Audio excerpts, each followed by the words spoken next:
What is going on? I hope y'all can hear me. Just figuring stuff out. Alright, well, where is it? Oh, here we go. Here we go. Alright, sweet. So we're on. We are on. Let me know if y'all can hear me. And let me know how is everything looking. We got one viewer. Let's go. TikTok. Man, TikTok is going to be the death of me. That was kind of a sad day. But hopefully y'all are doing well. Today we'll be discussing Michael Saylor. We're going to watch a short clip by him, along with a lot of other adoption news as well. So, you know what? We're live, but nobody's watching. But that's okay. I know it's the first time. Let's see. Let's wait a couple minutes, see if anybody filters in. We'll start in a minute. See if anybody decides to join and watch the old Dingooo by himself. Hey, we got a viewer. All right, so today, hey, thanks for joining. This is my first live on YouTube, so hopefully, let's see. Let's check it out. Let's see how I'm hearing. Let's see here. Welcome. Hopefully, you're doing well. Thanks for joining. This is my first live. All right, there we go. So it is sounding good. Just checking things out. All right, cool. So today we're going to be discussing Michael Saylor, along with a lot of other adoption news as well. Hey, we got 2 live viewers. Let's go. All right. You know what? Let's just get started. Just us 3. Let's have a little bit of fun. Okay, so now let's just go ahead and jump into it. Let's check out the market real quick.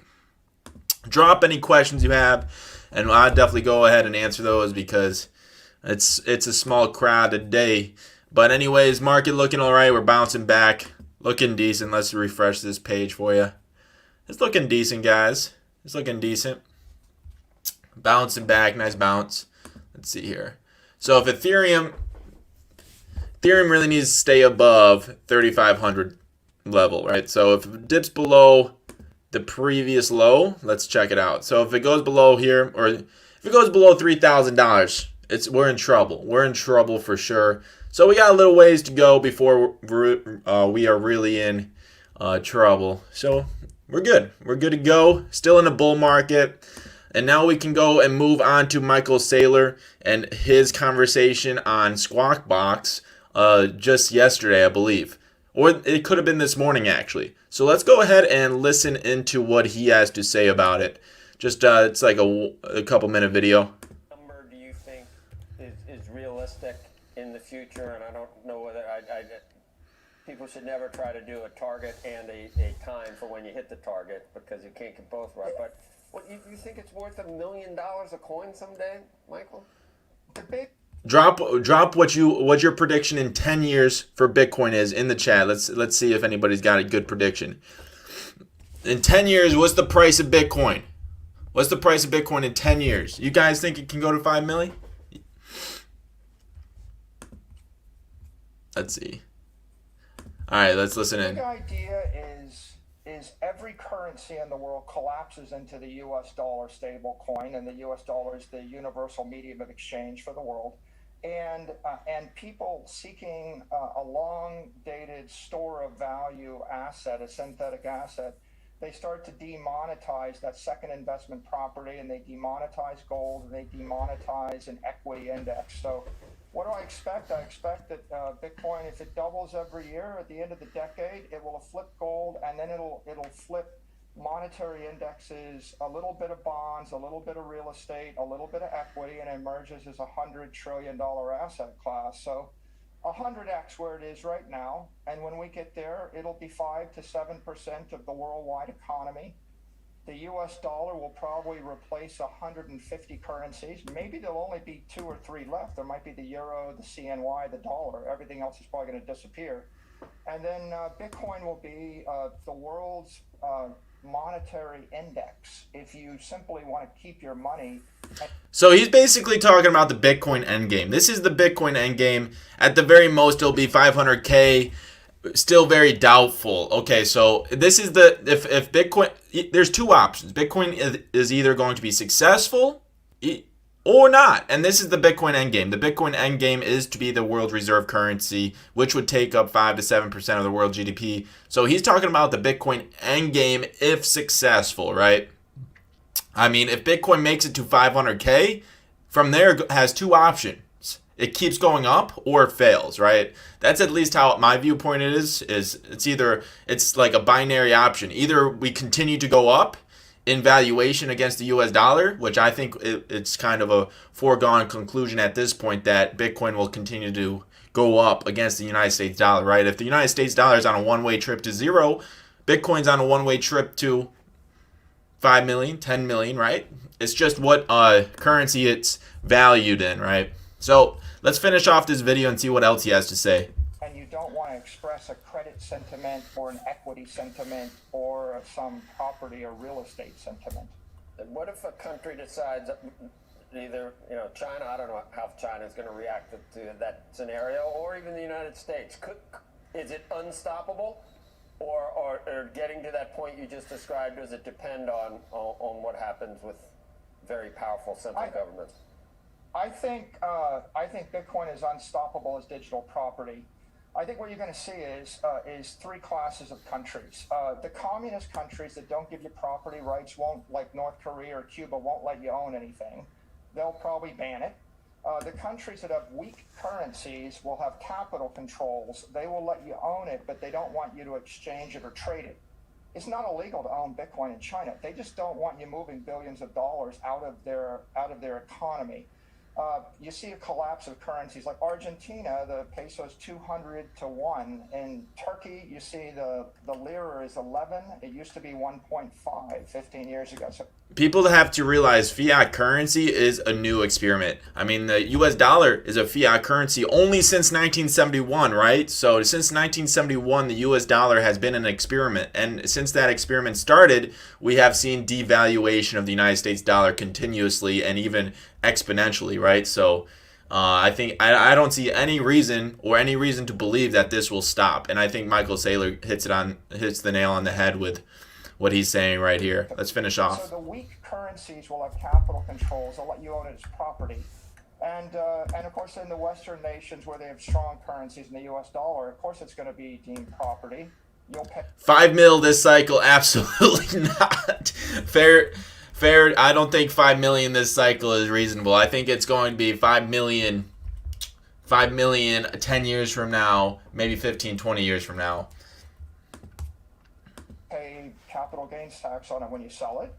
And otherwise, it's pretty clear it crossed the chasm. It's universally acknowledged as common digital property, and it's the only crypto asset that has that standing. That's what makes it the institutional safe haven asset. Well, there you go, guys. He thinks 5 million in 10 to 15 years, and I actually agree with him, but that is just me. So we got fair thinking 5 million this cycle. We got some 500K. I think people are thinking this cycle. He was kind of doing a long-term 5, 10, 15 years. 10 to 15 years I think he was talking about. But let's move on to some other news.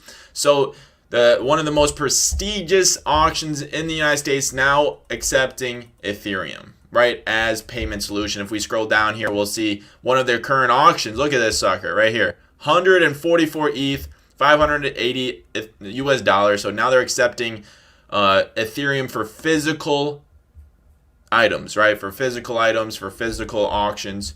So boom, boom, boom. That is great adoption. Oh, okay. I was about to quit my job and dump my 401k into crypto. Be careful with that, guys. Obviously, we're in the time of the cycle where we're pretty close to the end of this bull cycle, right? So be careful with dumping your life savings in your 401k and taking on that 10% fee to take out that money. I'm not about that. But anyways, more news, more adoption news. Let's listen to Jimmy Kimmel, what he said last night on The Tonight Show. They're auctioning off the Constitution? Man, the U.S. really is running out of money, right? I didn't think we could do that.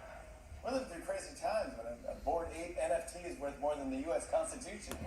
So if you guys weren't aware, we discussed this in my newsletter. we discussed this in the newsletter about the Constitution DOW. And what was the Constitution DOW? Basically, it was a group of individuals decided to buy the Constitution. They created a DAO, a decentralized autonomous organization, and fundraised to, well, they didn't fundraise. You basically donated or contributed to this DAO's fund, and you now own part of the U.S. Constitution, which is nuts. And they actually were successful, and they ended up buying it thanks to 17,437 contributors, right? Which is crazy, bro. So you basically could have contributed to buy the Constitution. They were successful, so congratulations to them. They put this together in less than a week, and now they own the Constitution. So hell yeah, that's awesome. What's the next step? Creating DAOs to lobby politicians. What do you guys think? I think, what if instead of buying the Constitution, we bought politicians? I think that's the next step, guys. What do you guys think? That's very possible for sure. And I think, I mean, why not, right? There's a bunch of organizations already buying politicians.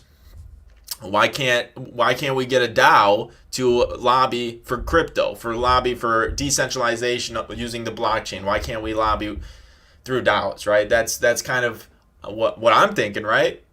And then let's see here, what else we got today? It's okay.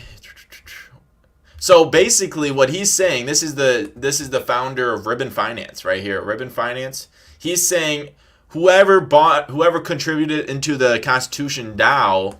Whoever contributed into the Constitution DAO, now there's a backlist of who contributed, and now, I mean, if there's airdrops, let's airdrop it to these individuals. That's what's happening across the board. If you do the right stuff in crypto and it's connected to your wallet address, right?